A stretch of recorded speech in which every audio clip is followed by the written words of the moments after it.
Lahat tayo ay gustong yumaman, magtagumpay sa buhay, guminhawa ang buhay. Pero ang tanong, paano ito mangyayari sa atin? Ika nga sa isang kilalang motivational speaker, ang pagyaman ay hindi nag-uumpisa sa kung ano ang laman ng bulsa mo, kundi sa kung anong laman ng isipan mo. Ano ang ibig sabihin nito? It all starts with our mindset. Sadyang makapangyarihan ang isipan natin. Kung positive ang iniisip mo at positive ang ginagawa mo, positive din ang kalalabasan nito. Pero kung negative ang iniisip mo at negative ang ginagawa mo, negative din ang kalalabasan nito. Kagaya lamang ito ng pagpapalaki sa atin. Merong sinasabihan ng kanilang mga magulang na mag-aral ng mabuti upang makapaghanap ng magandang trabaho. Meron ding sinasabihan ng kanilang mga magulang na mag-aral ng mabuti upang makapaghanap ng magandang negosyo. Respectively, the ones who are told to study well in order to find a good job will look for a good job after graduating from college. And the ones who are told to study well in order to find a good business will put up a business after graduating from college.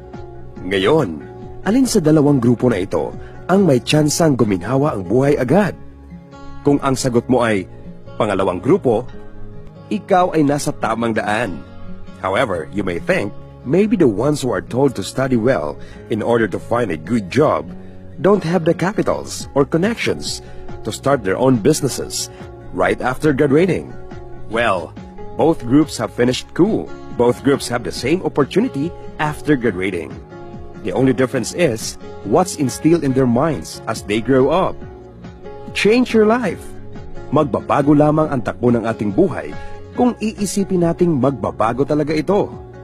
Higit sa lahat, magbabago lamang ang takbo ng ating buhay kung gagawin natin ang mga makakapagpabago nito, tulad ng sumusunod. Number 1, read positive books para madagdagan ang kaalaman mo.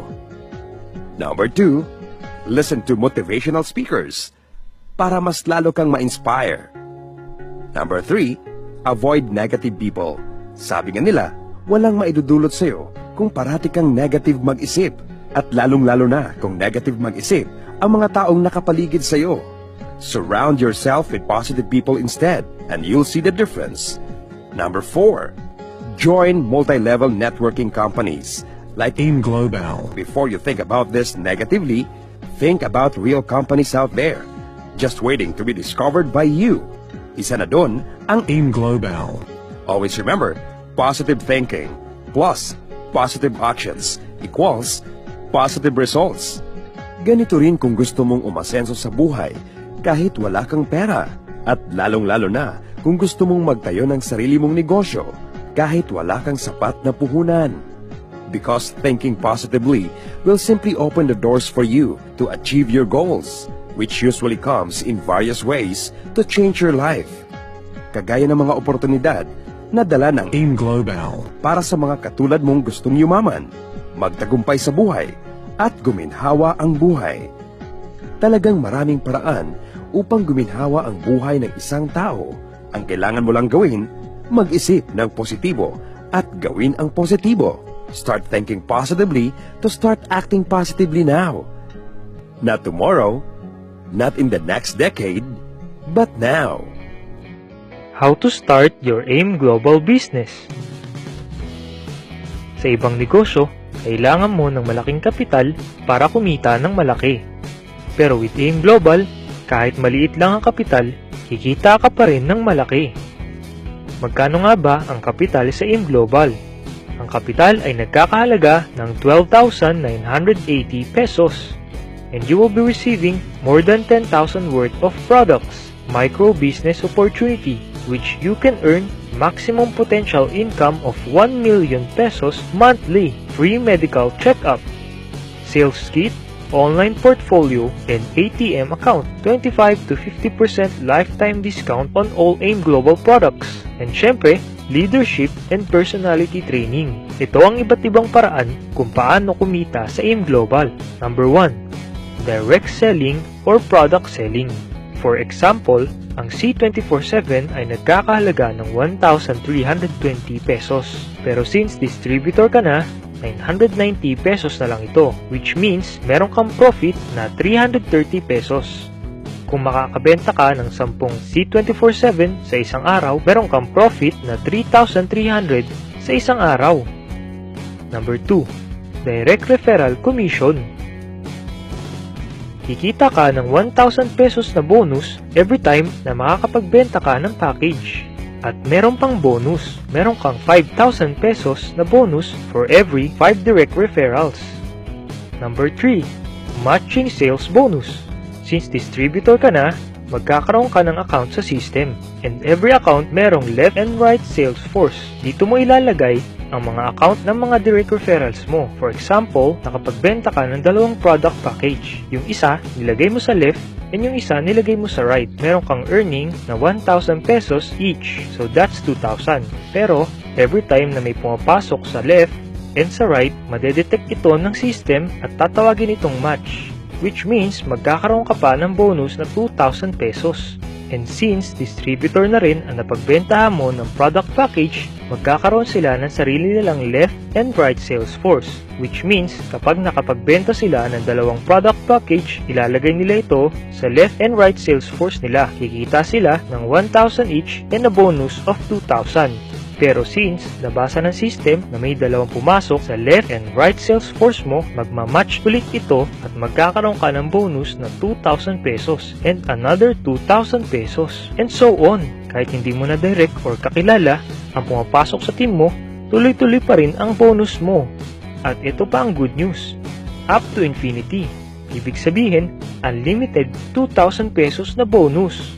Wow! Yan ang passive income.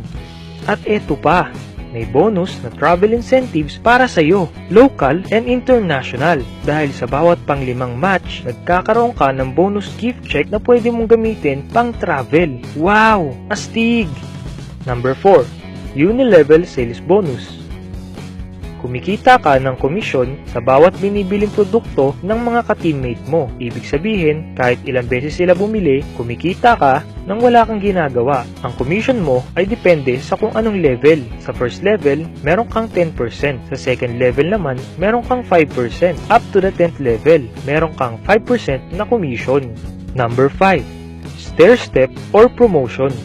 Tungkol naman ito sa overriding commissions. Mag-uumpisa ka as distributor. Wala ka pang commission sa una. Once na naging silver executive ka, meron kang 10% na overriding commission, which means kumikita ka na ng 10,000 to 50,000 per month. Kapag na-promote ka ulit sa gold executive, magkakaroon ka naman ng 20% overriding commissions, which means kumikita ka na ng 15,000 to 80,000 monthly. At kapag nag-level up ka ulit, magiging gold ambassador ka naman, which is 30% overriding commissions. Ibig sabihin yan, kumikita ka na ng more than 100,000 monthly. Grabe talaga sa Global.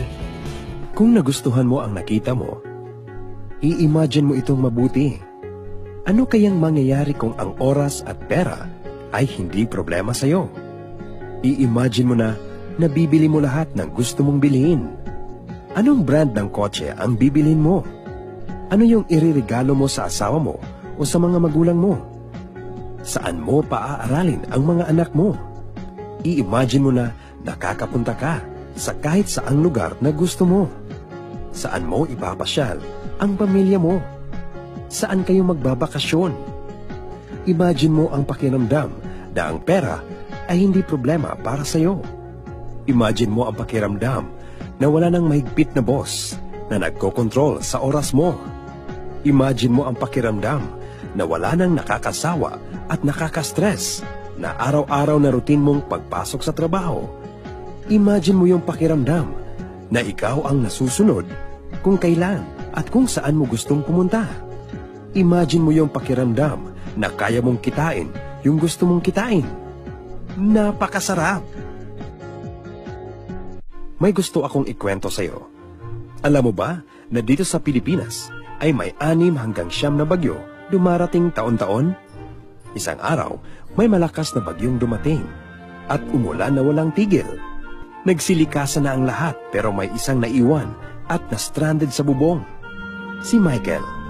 Sobrang kaba niya na baka yun na ang huling araw niya. Kaya ang ginawa niya, nagdasal siya ng mataimtim. Habang nakatingin sa langit, pinagdasal niya at sana ay maligtas siya at sana bigyan pa siya ng pangalawang buhay. Pagkatapos ng ilang minuto, may dumating na bangka na may 3 lalaki na nakasakay. Niyaya siya ng mga lalaki na sumakay para lumikas. Pero tumangging sumama si Michael at ang sabi niya, "Mauna na kayo dahil ililigtas ako ni Lord." Pero 1 oras ulit ang dumaan. May dumating naman na isang lifeboat. Ang sabi ng mga tao sa lifeboat, "Sumakay ka na. Kasya pa ang isa. Lumikas na tayo."